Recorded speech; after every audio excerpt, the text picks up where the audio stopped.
Thom Hartmann here on the news. You need to know this. Muammar Gaddafi's grip on power in Libya has slipped.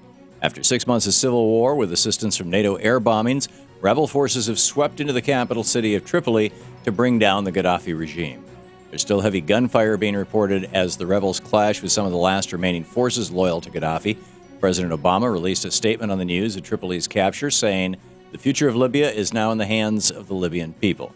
Of course, President Obama is the man who gave the speech in Egypt last year, which conservatives attack, in which he stood beside dictator Mubarak and told the people of the Middle East they shouldn't have to tolerate dictators, thus laying the groundwork for the Arab Spring.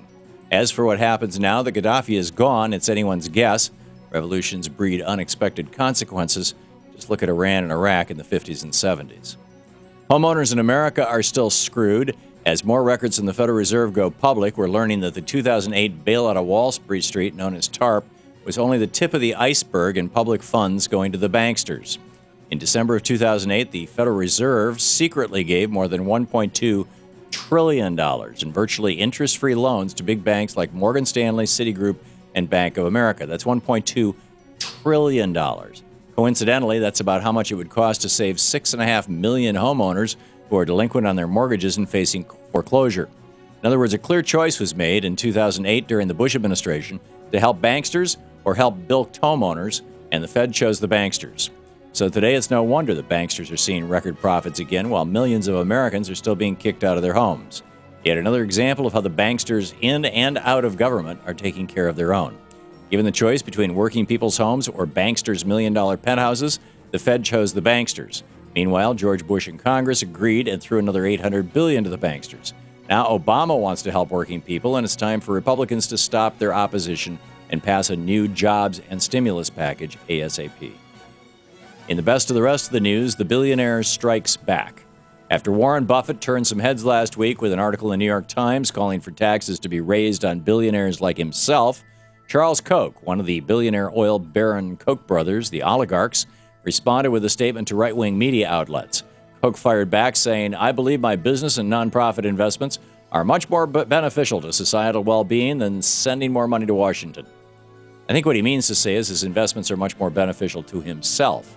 From pushing to gut the EPA for his oil business, to spending huge lobbying dollars to keep his personal and corporate income taxes at historic lows, the only people who reap benefits from the Kochs, who reap these kind of benefits, are those who have 12 zeros in their Swiss bank accounts. The rest of us are left to suffocate under more and more pollution and a growing wealth imbalance that's leading to civil unrest around the world. Billionaires who don't want to pay their fair share to support what makes America great are leeches on our body politic and need to be called out as such. The Republican war on Wall Street Wall Street reform continues. As Republicans in Congress work to strip funding from key parts of the law passed last year to protect average people from banksters, and now Republican presidential candidates want to scrap it altogether. They're pushing it, even though they can't say it in a way that makes any sense. Newt Gingrich echoed the sentiments of most Republicans when he said last week that he told Congress to come back to work and repeal the Wall Street reform that's, quote, killing the banking industry right now, end quote. Will someone please tell Newt that the banking industry is actually making a killing right now? Profits of 5 of the 6 largest banks in America are soaring, with J.P. Morgan Chase up 13% and Wells Fargo up a whopping 29%.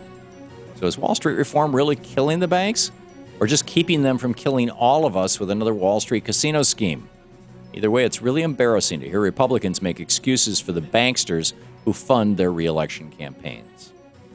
Massive protests at the White House over the weekend have led to the arrests of 110 people. 350.org founder Bill McKibben, who is among the people arrested over the weekend, organized the peaceful demonstrations to encourage President Obama to oppose a massive 1,700-mile-long pipeline project that will bring tar sands oil from Canada down to refineries in Texas.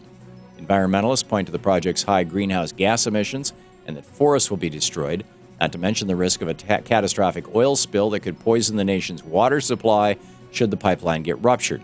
However, there's a lot of corporate cash behind the deal, as both the Chamber of Commerce and the American Petroleum Institute are throwing their weight behind the proposed pipeline.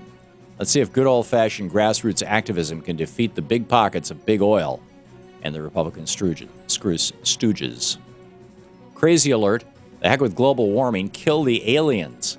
Fox So-Called News had a lot of fun with the report on Friday from a group of scientists who warned that aliens might destroy humanity to save planet Earth from man-made global warming.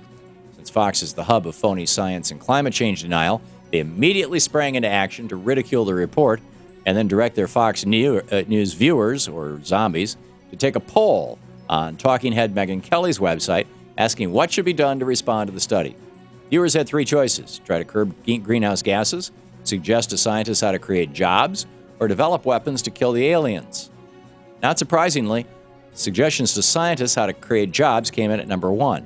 Most amusing, though, Fox So-Called News viewers were 6 times more likely to suggest developing weapons to kill aliens over developing ways to curb greenhouse gases. That's right, Fox viewers think the planet is under greater threat from aliens than climate change. And that's the way it is today, Monday, August 22nd, 2011. I'm Thom Hartmann on the news.